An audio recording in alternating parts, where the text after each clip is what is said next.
You guys, welcome to an all new episode of So Bad It's Good with Ryan Bailey. This is your pal Ryan, and this is your Thursday episode. I love when I get halfway through the week, I lose complete track of what day it actually is.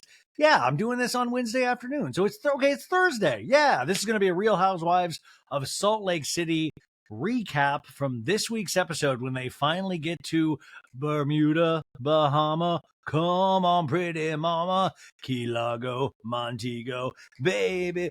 Remember Kokomo by the Beach Boys? Oh my God, I love that song. What was that, in the 90s? Oh, goodness gracious, great balls of fire. How is everybody doing? Remember, today's Thursday, tomorrow's Friday. It's done. The week is done. And that means, oh my God, it's Christmas next week? What the hell is going on? Oh yeah, Hanukkah, by the way, starts today.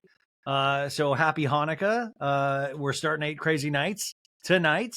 But my goodness, the holidays are just coming down hard all of a sudden.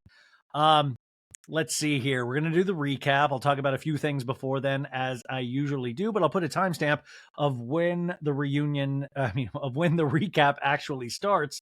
I also want to give a special thanks to Laura Beth Harp, who took the notes on this. She's actually still taking notes. I'm in a Google Doc right now, and I see her taking notes as I'm talking about this. And I want to say a very special thanks to Laura as well, because she just recently announced that she is pregnant. Amazing. Listen, Laura, if you're listening, if it's a boy, please consider naming it Ryan. And if it's a girl, please consider naming it Mary Cosby. Mary Cosby Beth Harp. That would be an amazing name for a girl baby, I think, right? Remember a while back, gosh, it was like a decade so ago, that one of the most popular boys' names was Jax. And I was like, what? Garcelle's from Beverly Hills, her son's name is Jax, but we also got Jax Taylor. And then do you remember when the Twilight movies were at like the height of their popularity? Like Edward and Bella, those were popular baby names, which, by the way, if no offense to all the people that named their children Edward and Bella, but if you did do that, I feel like that's a good sign that you might not be ready for a child. Listen, it could be worse. You could name your baby Renesmee. Renesmee was the demon seed baby that Edward and Bella had together. Remember that? I use that image because in the Twilight movie, when they have Renesmee, which, by the way, no offense to Stephanie Meyer, the author of those books, but Stephanie, I think what attracted us to the Twilight, great story, the Twilight books, but also I think what was attractive, it was so easy to read because I think a lot of us wrote similarly when we were in junior high. Like, it was like my writing style, like in 8th grade. And I think that's why it was like, we were like, oh man, this is just great. It's like how we would write back then. And I love that she just mashed up 2 names. It was like Esme and Renee. And she was like, instead of thinking of a new name, I'm just going to jam these 2 names together, Renesmee. But also in the movies, you can see this. They didn't use this, but there was originally an animatronic Renesmee that looked, it looked like a demon. It looked like in fact, I don't know why they don't make a horror film of just with that Renesmee doll like they did with that Megan movie last year. I think that would be truly incredible. Yeah, Renesmee. Don't name your child Renesmee. Because also, if you name your child Renesmee, you're doing it like ironically, and that's another sign that you're probably not ready to have a child. How the heck is everybody doing out there? We've started the show. Yes. Oh, goodness. What is going on in the world? I did the Jeff Lewis Live wrap-up show today with Justin Martindale. That was a lot of fun. And then in a couple hours, I'm going to the Hollywood House Lift Season 2 premiere over at the Sunset Tower. And I've got to look nice. And you guys know, I've already put on clothes once today. And now I have to put on another set of clothes. And already that's like two changes that I don't usually do. I'm usually in my basketball shorts and whatever ironic t-shirt that I can get my hands on, which is just like the first t-shirt. Whatever is that first t-shirt in my t-shirt area, that's the first one I throw on. It could be anything, but that is what I throw on. There's really not a lot of thought. So when I have to think about what I'm wearing to go out in the real world, it just like smoke comes out of my ears. I'm just like, humans aren't meant to go and be around other people in public. Are you kidding me? No, but I'm excited to go to this thing, see it, and you never know. It'll be exciting. It'll be very exciting. Also, before we start, I wanted to give gosh, that sounds weird. I wanted to give a little bit of a eulogy to somebody, you know, with these shows, right? With this show or any show that you listen to, you kind of get to know them, or you allow. I know a lot of people have allowed me into their homes without even knowing it, just by listening to them on the radio, or watching their show, or reading their book, or whatnot. And I've heard some people say that about me, and I think that's with my whole mom situation, I had so many people reach out and just sent such touching messages about her and my family, and it was so wild, especially BravoCon, because I was like, felt so bad because I didn't know them. I was like, oh, I'm so sorry, I don't know anything about your personal life yet, and but it was really really incredible. But as you know, if you listen to the show, my first talk radio show that I fell in love with was the Howard Stern show, and I think I started listening to that when I was in high school in Arizona. And it was one of those things. I think it was like the first week it came to Arizona, when they would go into different markets. And I remember hearing about Howard Stern, or I would see, I think, his E-Talk show at the time. And I was so excited to finally listen to it and see what it was all about. And I kind of instantly fell in love. Um, with the show, but also the format of the show, of the interviews, fine, the sex stuff, whatever. But it was the stuff between him and his crew of people, like Gary Bababooey Delabate, Fred, Robin, that whole cast of characters. But they became like family in a way. I remember going for one summer and living in Chicago, where I was teaching for a summer, and it was one of the most miserable summers I'd ever had in college. I was so homesick and lonely, and I didn't have a pot to piss in. And I was staying with my buddy Dusty, and he didn't even have cable, so you would watch whatever. It was a treat if if you were there when Jerry Springer was on. But I would wake up early. I think it was like 6 a.m., just so I could listen to Howard Stern, or like actually sleep. Like I would, and it would relax me, and I would listen. And it was like being around friends and family, because I wasn't around a lot of those kind of people when I lived in Chicago. But I've been listening since then. Gosh, what is that now? 20 plus years. And I don't get to listen nearly as much anymore because my life is just different. But I still I pay for Sirius every month. I like that when I'm on road trips, or traveling back and forth from Arizona, I will always make sure I'm listening to one of his shows on top of audiobooks and all of that stuff. And it's just like riding a bicycle. It feels like home every time I turn on that show. And I've always loved to see how Howard's grown over the years, in his personal life, but also just as an interviewer. But today we got the news, or last night I was trying to fall asleep, and by that I mean scrolling endlessly on my phone. And I saw that John Stamos had posted that we had lost Ralph Sorella today. And Ralph Sorella, that name, I was like, oh my God, Ralph, because Ralph was one of Howard's really good friends, who also dressed Howard. And he had various jobs in the Stern Show universe. He did a lot of Howard's makeup, his special effects makeup, when they did the Channel 9 show. And he was just, and I want to say, like, he was a D-bag, but in the best way possible, because he would tell you his honest opinions. He was a geek. He loved comic books, superhero stuff, all of this stuff.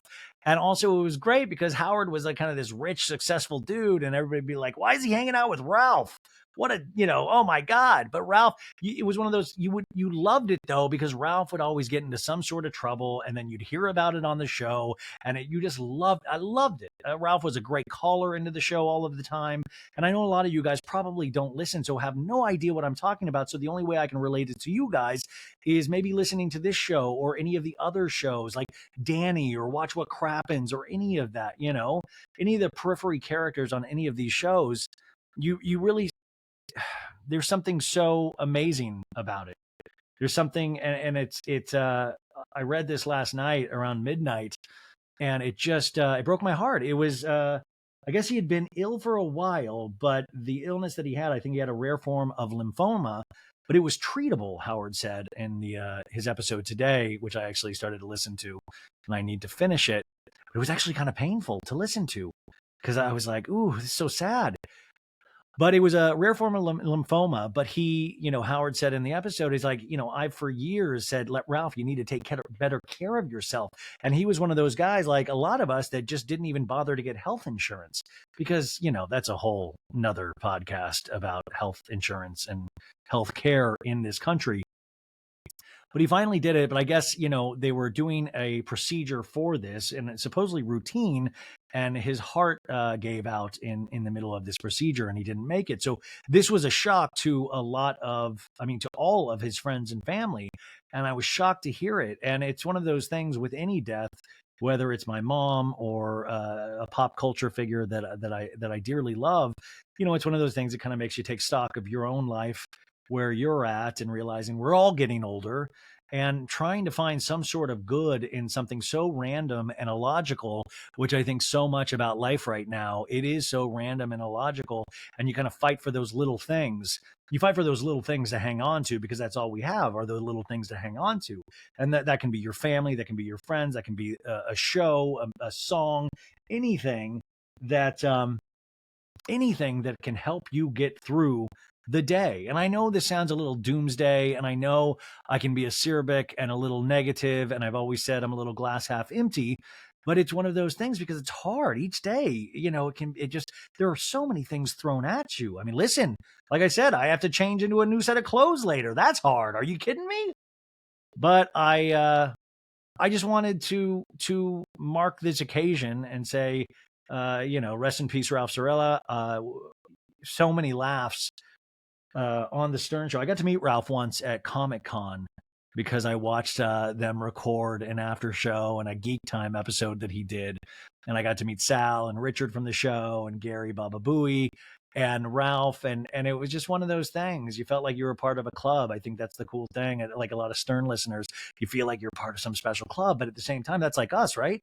I don't even mean with this show, but in loving these shows, I was watching this cult documentary called The Garden last night, a docuseries on HBO Max. Not as good as the Love Has Won 3-part docuseries about Mother God, the lady who drank colloidal silver and turned herself blue and then died, and then her followers mummified her and kept her at the house for a little bit. That's a whole, not as good, but the Garden I do recommend. And I was, listen, we're a little bit of a cult, right? And like I said, not this podcast, let's not put that out there, but just all of us that love these shows so passionately, that we love pop culture, that we want to kind of dissect and go behind the curtain and have hours of endless conversation about that. And I think that is worthy. And that is something that we can plant our flag into and lay claim to and kind of build a life around. So anyways, Ralph Cirella, we salute you. We speak your name. Hey now, and bye for now. Okay, hey, wacky, goofy. Real Housewives of Salt Lake City, Season 4, Episode 13. This one is called, drumroll, horrible drumroll, Bermuda Views and Bathtub Views. Now, this is nice. You got the rhyme. You got not the rhyme. You got the double use of views and Bermuda and bathtub. And that means, if I was a betting man, that we are finally in Bermuda for our cast trip, and then something to do with bathtub. And as we find out throughout the course of this episode, Meredith Marks loves a fucking bathtub. This lady needs to live in a bathtub. She only survives and does well if she has close access to a bathtub. If I was a producer on this show, I would wheel Meredith Marks out in a bathtub at the reunion. And I would let her actually do the entire reunion from the bathtub. I will say, though, for somebody that kind of slurs and is as quote unquote relaxed as Meredith Marks can come off sometimes, I wouldn't want to put her in a bathtub. I feel scared that she felt as bad as she did on this Bermuda trip. And she's like, where's my bath? I need to be in a bathtub right now. No, you do not need to be in a body of water, in a closed off body of water without anybody around you. Hell to the no. You stay in bed and you will get a stand-up shower. Period, Meredith Marks. I was sincerely worried about Meredith. And I went through so many scenarios in my head of what's wrong with her? Does she have the coronavirus? What was sick? They said she's dehydrated, but what happened? Also, they said that Heather Gay gave her a sleeping pill, but then she accidentally took 2 of those sleeping pills. How does that happen? And eventually you're able to shake that off. You're drowsy, but it doesn't throw usually your body into some like kind of flu-like symptoms. And I just thought, wow, like what is really going on? And you know what? I'm kind of ultra paranoid now after that conversation with Mike the Situation Sorrentino from Jersey Shore that I did this week, because part of that book, like a big majority of that book, is talking about, and I'm not saying this about Meredith, but I'm talking about the reality behind the reality, that I kind of talk about that concept a lot of, we see the reality presented forth by these producers and by these cast members. Meredith has been there for 4 seasons, and she knows the ropes.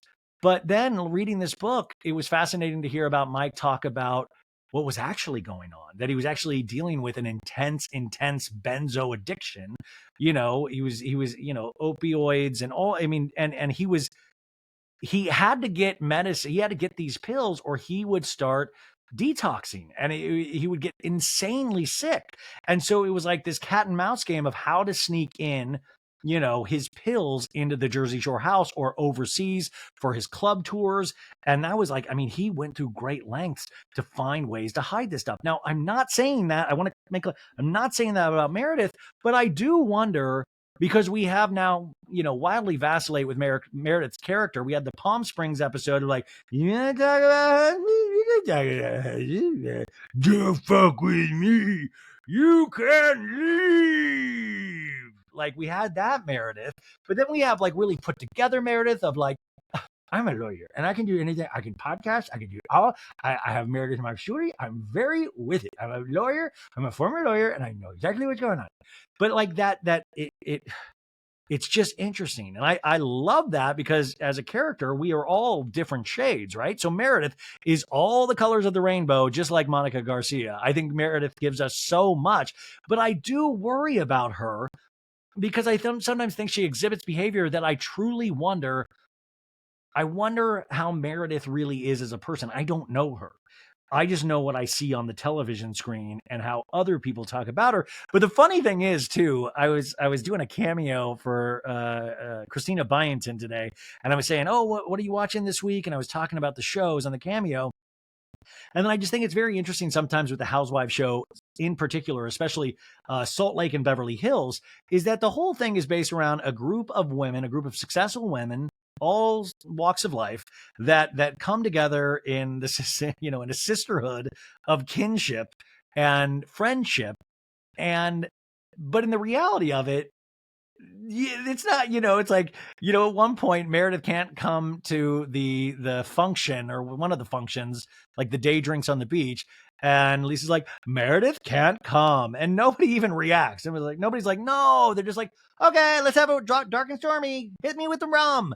It, like, nobody cares. Or even in Beverly Hills, like, Kyle obviously is going through something really intense, and Sutton's like, have you pet my horse Santos? Why are you not making more noise about my new horse? I say, I almost had to go to London. I got paid more from my ex, which I understand why that would actually bother Sutton. But it is interesting because these are show friends. It's like that term showmance, a romance just for the show. I feel like these are show friends. I think some of them through the course of the seasons have become really tight. And of course, old school housewives like Roni, there was real friendships that started that show. But I think sometimes these friendships build, but also the iteration of and the concept of housewives in general has changed so much since when it began 18 years ago that it's a whole different ballgame. Like, these aren't real friendships to hang your hat on. I think through the course of filming, they do become real friendships. And I think certain ones are more meaningful than others. But at the same time, what I find fascinating as I watch these shows religiously is how much they try to act like friends, but they really aren't. And, sometimes that's like the stakes don't really matter. So, or people will hang on to an issue like Whitney is with Lisa in this episode of like, I don't think you understand. You weren't there for me. last week. And it's like, yeah, Whitney, we've heard it now 30 times. I'm like, are we trying to fill time here? Like, we heard it. I agree with it. Why do you keep pressing this issue? Because Lisa's already reacted to it. I don't know what you're expecting from Lisa Barlow at this point, because she's not going to give it to you. And if you're looking for a real friendship, and I hate to use Lisa as an example because I really, really like Lisa. Yeah, what? I mean, you didn't grow up together, you and Lisa, like Lisa is a show friend. And I think that Whitney knows that, but I also think you've got 44 minutes of time to fill each week. And of course, they film a lot that they don't use. And this is what the producers deem worthy in line with the storylines. So that's what I think as I go through and watch these shows. I'm always like, okay, but you got to remember they're filming a show. I try to remember all of these things. And then sometimes I'm just truly swept up in the story, just like with Vanderpump Rules. And Ariana Madix announced today that she is going to be taking on the iconic role of Roxy Hart in Chicago on Broadway in January. And I think or is it February? It's one of those months. And I was saying this yesterday, I think, on the show. I think I was saying it yesterday on the show, is like, where do we go from here in terms of Vanderpump and just terms of time off, and also just starting the whole machinery of a new season, which we are with Vanderpump Rules season 11, is it must just be exhausting for all of them, and especially Ariana, just coming off of Dancing with the Stars. And now we know that it's kind of like she's going to be doing this Broadway show as season 11 is airing. And I'm kind of really psyched about that, because I think that challenge of putting yourself in a Broadway show is perfect, because it'll help kind of pull you away from the negativity that no matter what season of what reality show it is usually goes into. You have to answer for a bunch of bullshit that you did each week. And I think it's cool that she just keeps pushing forward with something new. I think that's totally what the doctor has ordered. And also, I read some comments today. I mean, I'm so sorry. I tried it, but like, some of you guys are fucking dolts. I really, honestly, I read something, and Facebook, God, it's like, I'll just like read on Facebook, and it's like, I turns my beard even more white than it actually is. Some people are like, oh, what does she even do to do Broadway? And it's like, half the people writing, I'm like, do you even enjoy Broadway? Do you know what the fuck Broadway is? Of course they're going to stunt cast. And Ariana is better stunt casting than most any other stunt casting that I've seen. Ariana hands down has more talent than Erika Jayne. Are you kidding me? Ariana can dance her ass off. She has an amazing singing voice, and she's a good actor. We just haven't seen all of that stuff because Vanderpump Rules isn't a show about theater kids, So I'm like, what do you think Broadway is? Like, it's not all Juilliard trained actors. You need actually people to get you in the seats. You need to do stunt casting, especially for the show like Chicago that lives and breathes on stunt casting. I mean, they will take anybody and put them in that show. If you have a good following, you do have to have a baseline of talent. And, I mean, there's a lot of housewives that have already done in Chicago, like Erika Jayne, like Lisa Rinna. I mean, at this point, Ariana is going to be probably my favorite person ever to do this part. So congratulations to Ariana Madix. I think that is truly amazing. So this episode, entitled Bermuda Views and Bathtub Views, this is the description that Peacock gives us. Whitney and Lisa avoid each other until Heather's comments send dinner into chaos. We got to talk about this Heather Gay later, you guys. Whoa.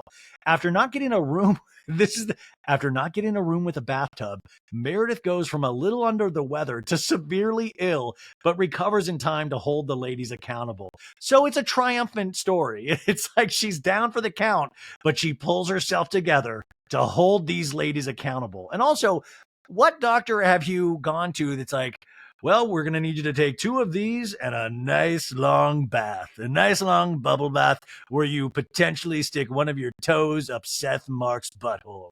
Hey, it's me, Seth. I heard you mention me. You know, me and my lady, we like to podcast from the bathtub.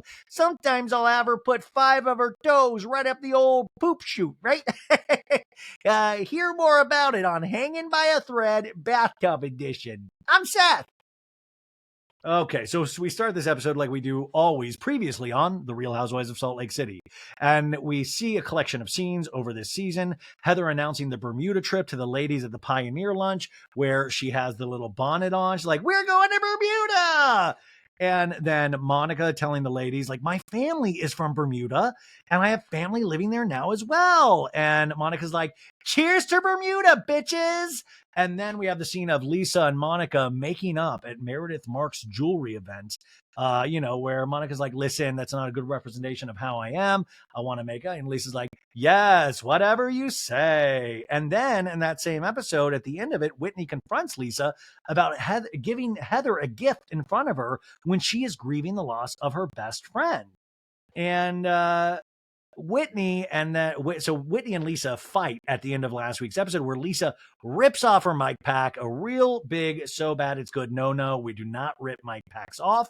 And then we have the scene, Monica telling Heather that Lisa and Whitney just stormed out. And then we see Whitney telling Lisa, everything's always about you. I just needed you to be there from me. And then they, walk away from each other. So very tension in this to be continued episode. Well, we continue it right now because we open as we always do, choral music. Oh, oh, oh, oh. And I like it because it's in the synthesizer. And sometimes depending on it, like it'll be a little calypso beat, like ding, ding, ding, ding, oh, oh, ding, ding, ding, ding, oh, oh. And we see the beautiful Salt Lake City landscape. We head over to Heather Gay's house where she is packing her suitcase for this Bermuda trip. She FaceTimes Monica. Monica's daughter answers the phone. And also, I like the music in the opening of Salt Lake City because it's always light and bubbly at first with the choral music. Ha, ha, ha, ha. And it's usually during the day, and it looks so beautiful, but it gives no signal of the dark and seediness that we know is going on within those streets of Salt Lake City, the mean, dirty streets. It just looks like, it's just really bright and bubbly, but we know how dirty Salt Lake City can be. Monica's daughter answers the phone. Heather, by the way, we get a shot of her suitcase. It looks like a lot of swimsuits. We see some Versace labels, and Heather's like, hi. And Monica's like, she was like, I want to answer it about her daughter. And I'm like, yeah, get the kids started young. Get them into show business. Get them to answer phones at least. Heather goes, oh my gosh, what are you doing? And Monica's like, I'm bleaching my mustache and trying to help my eyes, girl. And we see now Monica holding the phone, and she does. She has gold eye patches under her eyes and white bleach cream on her upper lip. And this is the white bleach cream looks like she has like a full Fu Manchu potentially. There's like a whole Ben Affleck kind of Shakespeare in Love in the shape of this face cream. It a little reminiscent also of Mrs. Doubtfire with the pie. Whoo! There's just a lot going on. And I just want to salute Monica Garcia for the bravery in which it took to show us the real Monica. So Monica's like, I'm getting ready for Bermuda, Heather. Look, Kendall's helping me. And we see Kendall 5 going through Monica's clothes and wearing her high heels, some pocketing, probably some jewelry. And Heather goes, well, they seem like they're wonderful helpers. Next scene, we arrive at Meredith Marks' house, and she is packing too, everybody. And Brooks is there, just laying like a bump on the log on a bed. He has this ice roller thing on his face, just rolling his face.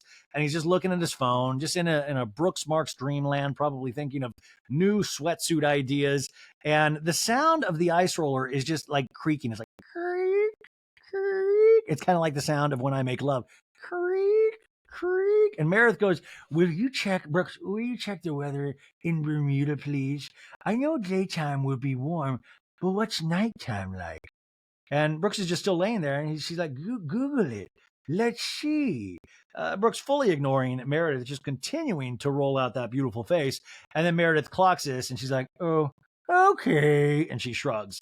Next scene, we're over at Angie K is packing. We see a suitcase of just windshield wiper sunglasses, just a huge sunglass collection in her closet.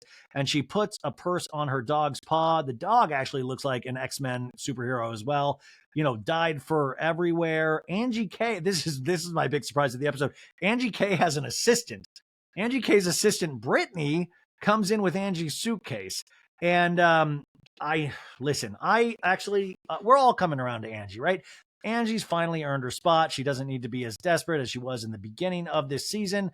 But I do, color me confused. Why does Angie K have an assistant? Like, is the housewife fan mail even, is it overwhelming? Like, could we get a little bit more of a fill-in thing on why the assistant at this point? Because it's not like trying to think of the most popular housewife ever. Like, what is the assistant necessarily for? I know Sean runs that whole business on the other side. Can we get a little bit more fill in on the assistant? Because the assistant seems like helping Angie K. Pack.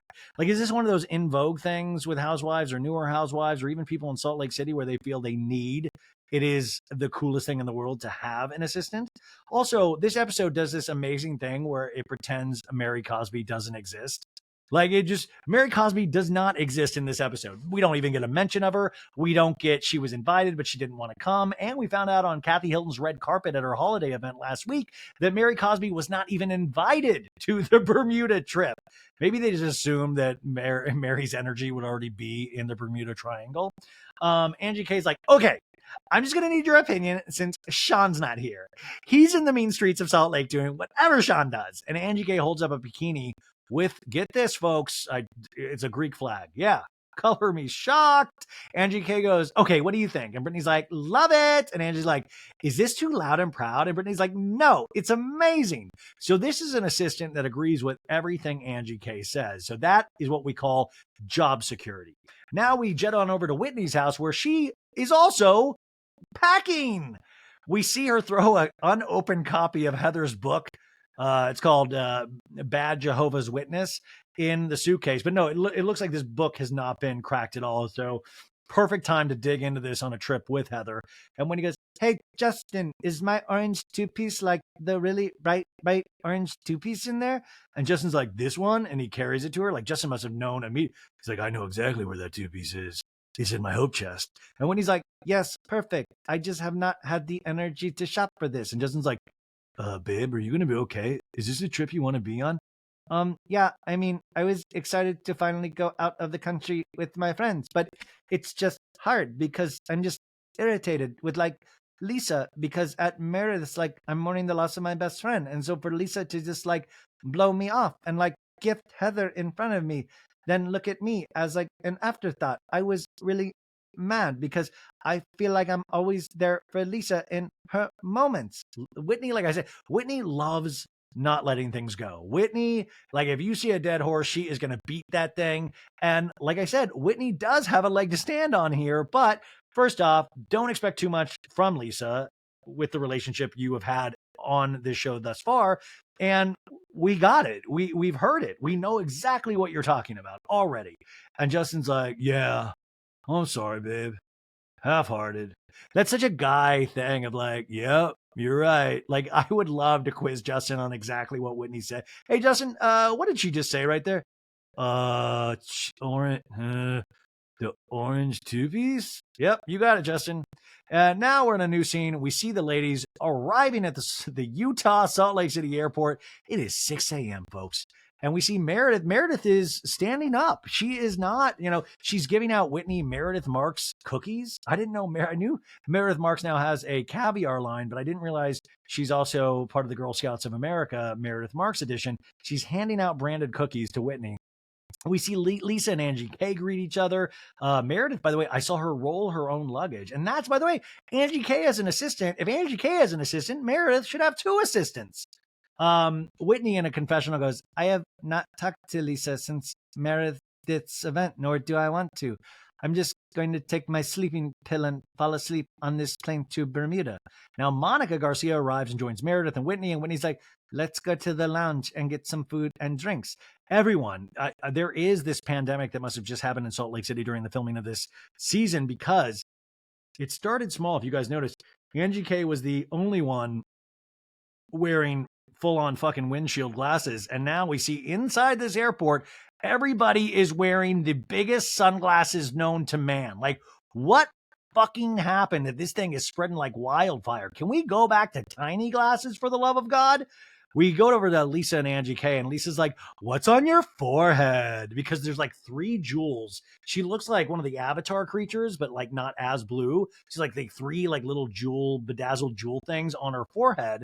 And Angie K's like, it's a zit. So I put one of these little patches on it. And then I was like, I can't be traveling with this. So I put all of this on it, but it was like, not even then. So then I had to just put 3 on it. I love somebody that has a problem and then they just add to it. They're like, one's not enough. Gotta now my forehead is like an IMAX screen, or it's like the reflective part of your bumper. Like, why? It's like it looked weird with just the one for my zit. So now I've bedazzled my entire forehead. What? And Lisa, you would think a normal person concerned for their friend. Lisa goes, "Oh my gosh, love it." And Angie's like, "Does it look even?" I'm checking in your sunglasses. Looking even is not going to be your problem here, Angie K. And Lisa's like, "It looks amazing." And Angie K goes, "It'll be gone by the time we land." Why? What? I mean, do you sleep rough on a plane? Why are the bedazzled things that you've glued to your forehead? Why will they come off? Is there something with air pressure that I don't know? When you bedazzle your forehead, it's going to pop off mid-flight. We see a montage of the ladies going down the escalator, boarding their flight. Heather yells, "Bermuda, baby!" Whitney in a confessional goes, "I've never been to Bermuda. To be honest, the only things I've heard about Bermuda are kind of scary." And Heather in a confessional is like, "Pirate ship, sunken treasure. I bet we find Lisa's ring." Womp womp. I found some of Heather's confessional lines this episode a little written, if that makes sense. They were like little like hard jokes. And I think Heather is funny, but sometimes I just like her naturally funny. And she did a lot of like hard, like almost written jokes, or they felt written to me. Meredith in a confessional goes, she goes, "Why do I have this horrible looming feeling that I will never be seen again?" Could you imagine?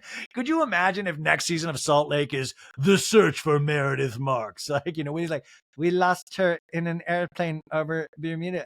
I was staring at NGK's forehead jewelry, and then all of a sudden she was gone." Meredith just disappears. The search. We do a telethon with Bravo of like, if you've seen this woman slurring, please call us right here.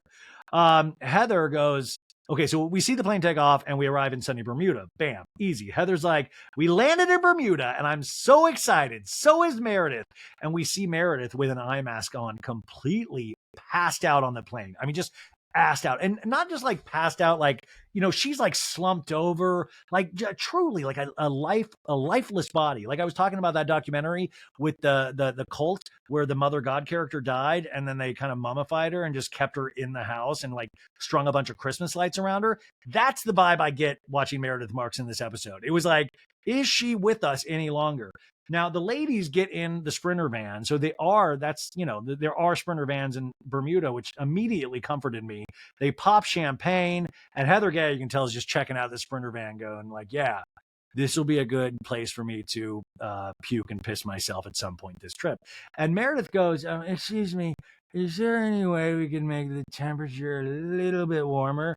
And everybody's like, no, Jonathan. I guess this driver of the Sprinter van, his name is Jonathan. Heather's like, "Do not listen to Meredith. She's not in charge of this trip. Monica and I are. So here we go. Cheers to warm weather and warm bones. Bermuda, baby." And they all cheers, and the van heads off to the villa. And Lisa's like, "It's absolutely beautiful here. Literally, this is so pretty." Meredith to Heather goes, "You screwed up my temperature. They didn't turn it up." And Heather's like, "Meredith, we're on an island. We're in full clothing. If you need a blanket or a coat, I will warm up your legs." At this point, we cut to Meredith. She's now strapped to the roof of the Sprinter van, just basking. And no, they just ignore her. And Monica goes, "Do you want to use your blanket?" And Heather goes, "We'll get a space heater in her room, okay?" And Monica's like, "You know what? That's what we needed. A blanket for our friend. Drink your coffee, my love. Yeah, you're just coming down off the benzos. This is what happened when I give you a Xanax before a flight." So Heather Gay says that, actually. This is what happens when I give you a Xanax before a flight. And I'm like, I can't, that lines in shows where you're like, I can't tell if they're joking or if this is real. Like, did she take a sleeping pill? Did Heather give her an actual Xanax? Does Meredith have her own pill supply? Did Meredith not bring a pill supplies? I mean, we even said the word benzos here. Like, is this are they winking, or is this like actually what we're talking about right here? I'm so confused. Whitney in a confessional is like, "I don't know if it's the sleep aids she took on the first flight, or all of the cocktails she drank on the first flight. We all took the same sleeping pill. And we get a flashback to 7 hours earlier. We see them boarding their connecting flight, and Meredith is literally asleep once again on a bench, just fully weekends at Bernie, like fully a dead body that they're hiding just under a blanket with a Meredith Marks eye mask on. Whitney in a confessional continues, but then Meredith took it twice on accident. And Whitney does the air quotes with her fingers. I'm Whitney doing air quotes around on accident. Like, so she is like, they're kind of like doing the nudge, nudge, wink, wink that like, is there a pill issue here? Is that, I'm really confused. And I know that's like, you don't want to throw that out there at all, but what is it? What a character. Heather goes, did you notice like the fluorescent orange when we started to approach the island? Did you see that in the water? They're talking about the beautiful Bermuda, area. And Angie's like, no. And Heather goes, she says it's the coral reef. And Angie's like, oh. And then Lisa's like, isn't that why the pinks and beaches are by the way they are? The organisms are like, and Heather's like, Jonathan, who the driver is, why are the sands pink? And Jonathan's like, well, we have these fish called parrotfish, and they eat some of the algae and they eat some of the rock as well. And when they pass it through, they pretty much shit out the pink. Excuse me? I mean, Bermuda tourism is going down at least 80% after I heard this fact. Like, wait, what? They eat the rock algae and then they fucking shit it out, and then that's what makes the beautiful beaches. And that's, they always say, well, like a one man's garbage is another man's treasure. But at the same time, I don't want to swim in beautiful pink water that is just people that can't process fucking rocks and they poop out pink. Like, I don't care if it's a pretty color, it's still pooping out pink. Like, listen, if my stool is a certain color, I'm not like taking pictures for people to look at it. Like, look at all the colors. Oh my God, it's glorious. No. And also, if I do that, I'm not like, oh, I wish I could swim in this. Oh my God, can we get a picture? Oh, my friends are going to be so jealous. They're going to think I'm on a sandals vacation of some sort. I really legitimately was grossed out because it just goes to show, like everything is shit. That's the whole thing. It's just remember, at the end of the day, if you think something's beautiful, it's shit. That's what it is, folks. It is shit. Whew, I am on fire today. Lisa's oh my gosh. Now we see another shot of Meredith, who looks like E.T. at the movie of E.T. when E.T.'s all sickly, and Elliot, like, Elliot. Remember that? I can't believe I'm now probably the only podcaster dropping an E.T. reference this week. But E.T.'s all like bundled up in a blanket because he's like dying because he's like connected to Elliot. Like, you know what I'm saying? The movie E.T. But Meredith reminds me of E.T. in this. She's like all huddled in a blanket of like, Meredith phone home. Meredith don't feel good. And Heather's like, can someone help Obi-Wan Kenobi over here? Because I can't. And Meredith goes, I think I'm getting sick. I'm so cold. Are you at all cold?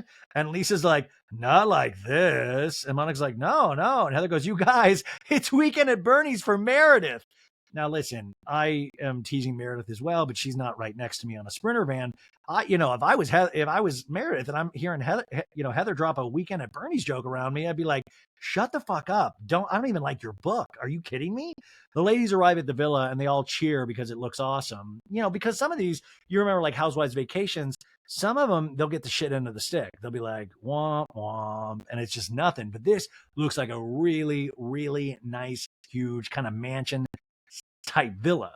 And Lisa's like, Heather, you did so well. And we've talked about this too, is that Heather wasn't going on and like going to VRBO and like Airbnb and trying to find the best place ever. I want to know what, like, did the producer send Heather like a list of options and she just has to like kind of like scroll through and go, that looks good? Or is Heather involved at all? I mean, any of the housewives, are they ever involved and to what extent? And Angie K goes, look at this. They have little cocktails waiting. The ladies get off the van. They're greeted with dark and stormy cocktails, the drink of Bermuda, the rum drink. I was shocked that Lisa wasn't like, I was waiting of like, oh my God, it's rum. We should have Vita tequila here. Why is it not in Bermuda? I gave Lisa credit this episode. She did not bring up Vita tequila once. They have beautiful view of the ocean. They go into the house. They get a tour. And Monica in a confessional is like, it's like an actual fucking mansion. Like it could fit like 700 of my houses. And then they do a little graphic of that. They take the mansion and then they do this little graphic of Monica's place. And they're like, boop, boop, boop, boop, boop, boop, boop. And so like they fill that up with like 700 Monica's tiny houses. I will say though, sometimes like this one was cute, but I think lately, especially on Real Housewives of Potomac, this past week's episode with the pies and the superimposing of the faces of the cast members, I think sometimes you can depend on that kind of joke a little bit too much.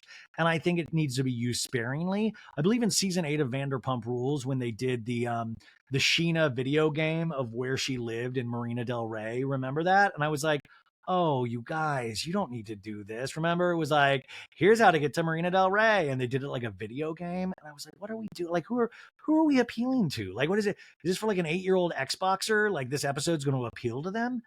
Anyways, the ladies see all the rooms, and this is like a fun part of any house. It's very reminiscent of the ones that I really loved was like the first day in the Real World house where they would pick bedrooms. And then the housewives, they had their own version of that, and especially on trips, picking their own rooms. So the ladies run around like it's Christmas Day, they're seeing the room that they want to claim, and Heather goes, every single room is special. So go and claim your room. And Meredith in the confessional goes, racing to pick rooms? Seriously? I'm bundled up and a mess. Just give me a room with a bathtub, and then they can go play with their little games. We see a breakdown of all the rooms the ladies have chosen. Monica, she has AC in her room, ocean view, bathtub. Heather, AC in her room, ocean view, bathtub. Lisa, AC in her room, ocean view, bathtub. Meredith, AC, ocean view, shower. Loser, no bathtub for Meredith, even though that is the one thing she wanted. Now, I'm so confused about communication just in general in real life, but on these shows, Meredith, it's great that you said it in the talking head, but when you were in the car, you should say, ladies, no matter what happens, I'm literally near death. I need a fucking bathtub. So just make sure I get a bathtub. You can leave. Like, make sure, use your last gasps of breath to let us know that you need a bathtub. If you don't, that's on you. So Meredith doesn't get a tub. No one offers the tub. Meredith is tub-less. So the ladies all now come down for lunch, and Heather's like, oh my God, this looks delicious. They're all still wearing these gigantic visors called sunglasses over. I sometimes get weirded out with people who wear sunglasses indoors. It's like, you're not Jack Nicholson. Come on. Meredith goes, I think I'm going to go lay down. I'm not feeling well. Oh, really? I mean, you look normal. When he's like, which room are you in, Meredith, so we can check on you? And Meredith's like, I don't know. Whichever room was left without a bathtub. And Meredith walks away, and Lisa's like, okay. And Angie K goes, all righty then. Well, I'm going to get some of these potatoes. Funeral potatoes. I love that Angie K could have took this as an opportunity to try to mend some sort of fence with Meredith, and she chooses not to. And I feel like that could have been a nice move for Angie to do and keep that in her back pocket, but she refuses to do that. And I think Meredith has a little bit of a Kathy Hilton vibe, like, don't fuck with me. There's a little bit of that Kathy Hilton energy with Meredith. I don't know what she's capable of. I mean, there's a lot. I mean, just the way she'll look at certain scenes, and she'll bug one of her eyes out. And I would not mess with Meredith Marks. I say that as a compliment. Heather in a confessional goes, the trip is ruined. Meredith Marks doesn't have a bathtub, so we might as well go home now. Pack your bags, kids. Let's go. Pack it up. Trip's over. We come back from commercial break, and this is where they have Caribbean music of like Under the Sea, but they have the choir voices of like, ha, ha, ha, with the calypso of like Under the Sea, ha, ha, ha, ha, ha, ha, ha, ha. It's very refreshing. Whitney's like, I'm going to go down by the pool. And Angie's like, I'll be down by the pool with you in a minute. And Monica's like, maybe I should make Meredith like a little plate. So Monica really trying to make sure this relationship with Meredith stays strong. Heather and Lisa, though, they walk out on the balcony together. And Heather's like, where do you want to sit? And Lisa's like, let's just sit right here. And Heather goes, what do you think this is? Pointing to like a fruit skewer. And Lisa's like, a tomato. And Heather's like, on a fruit skewer? Oh, I don't know. Tomato's a fruit. Is it a tomcat? I think it's a tomato. And Heather's like, would you put a tomato on a fruit skewer? And then for the next 30 minutes, it's just this conversation over and over again about tomato. No, wouldn't it be great? Of like, Whitney's like, I don't know why you would put a tomato on a fruit skewer. We should ask Meredith. And Meredith's like, it's a rich girl. I don't know. Anyways, Lisa's like, no, but it looks pretty. God, it looks pretty. It's like that. Now I'm thinking about the algae shitting things off in the ocean to make it look pretty. Heather's like, or a shish kebab with meat. Now Monica comes out of the table and Monica's like, hey, I'm just going to go check on Meredith real quick. And Lisa's like, why don't you just come out here and chill? Let her sleep. And Monica's like, she's upset. And Lisa's like, can you fix it? And Monica's like, well, that's what I'm trying to do. So I'll be back. Monica walks inside the house and Lisa goes, that's nice of her. And when she says it, like, she just doesn't care. You just know she's just like, that's great. Not my plan. We go down to the pool with Whitney and Angie K, and Angie's like, look at this. Here we are. No kids, no husbands. Oh my God, where's my husband? No, Angie's like, have you had a chance to talk to Lisa? And Whitney's like, no. Do you want to go look at the poop water? And Angie's like, yeah, I'd love to. And back to Heather and Lisa. Heather's like, how are you and Whitney? And Lisa's like, I left Meredith's event upset. And Heather goes, you guys haven't talked? No. I'm like, I'm not talking right now. I just don't think my nervous system would be able to handle that, of going on a trip with somebody knowing that we weren't talking. I mean, talk about like pooping out things in the water. I would be so nervous. It would just eat me alive, to the fact that I wonder if producers, like, because if I was Whitney, I would just pull her aside. I'm like, I just need to fix this so I can lay out and get a nice tan, please. Whitney goes, I do not want to put you in the middle, Angie, so don't answer if you're not comfortable. But has Lisa said anything to you? And Angie goes, well, she just told me that she left Meredith's event. She was very upset about it. Well, I sent her a text and she never responded to me. And Angie's like, she obviously had some feelings about it. Whitney in a confessional goes, it took me years to break through to Lisa. I feel like me being that positive person in her life was the pivotal moment, and she became this better version of herself. And we get a flashback to 2 weeks ago when Lisa and Whitney did a polar plunge for the Special Olympics together. I had to rewind that because I was like, wait, what happened? Like, I was almost like, oh yeah, that scene at the Special Olympics where they did a polar plunge. And then I was like, wait a sec, no, we didn't see that scene. So they go to a small clip of this scene of Whitney and Lisa just jumping in the freezing water. And I sometimes wonder how this is another production thing that I always wonder about. We should be keeping questions for when I have producers on, is like, does Whitney suggest it? Like, I see that there's a Special Olympics polar plunge. Do you think that would make a good scene? Or do you think production goes to them and is like, hey, listen, we got a polar plunge coming up. Who wants to do it? Like, who does that? And then do they film a whole scene and then it just gets whittled down to a flashback where they just jump into freezing cold water? And how mad would you be if you spend a whole day filming with Lisa Barlow and then you have to freeze your tits off in like a polar plunge, and then they just show you do that and that's it? I would be livid. But Whitney in a confessional continues, but right now I am not happy where things are at with Lisa. It feels like all of this is out the door. And Heather's like, back to Heather. Heather's like, Whitney said she's been helping you, Lisa, like not make it all about you, and that she's like really proud of you for like not reacting strongly to things, you know. And Lisa's like, wait, what are you talking about? And this is when I was like, Heather's another one. Heather presents as insecure, the funny one, blah, blah, blah. But this is shady as fuck, you guys. This is what I've been talking about. I think I mentioned this last week as well. Heather knows what she's doing, because Whitney legitimately said this to Heather, and Heather clocked this as, oh my God, I know Lisa will be livid that Whitney thinks this and is talking about this, about saying that you are a positive influence. Because if we know one thing about Lisa, is that she is a self-made woman. She can bring home the bacon. She can fry it up in a pan. She does it all. And for anybody to horn in on any of Lisa's accomplishments, even though I know exactly what Whitney was saying, I know Heather knows that would make Lisa mad. So for her to bring it up casually, I think is insanely shady. And Heather's like, well, how you're changing the way you are. And Lisa's like, wait, what? What are you talking about? Heather's like, she said she was proud of you. For what? Well, she basically said, you'd be shocked if you knew the hard way, the hard talk as I've had with Lisa, and how well she's doing and how proud I am of her. And Lisa just looks flustered. She's like, what kind of hard conversations? No. And Whitney's like she's helping you be intuitive. And sorry. Heather says, Like she's helping you be intuitive and healing and coaching you on how to not react to things and help. You know, how be friends with me, Heather says. And Lisa's like, when did she have this conversation with you? Well, like 3 days ago. You're kidding me. And Heather's like, well, you're becoming a better person because of your friendship. You don't feel like that? Heather knows exactly what she's doing. Like she keeps needling this. And Lisa's like, no. And then in the confessional, Lisa is full Lisa Barlow. She's like, give a girl a crystal, and next thing you know, she thinks she's the Dalai Lama. And now she's thinking like hanging out with her makes me a better person.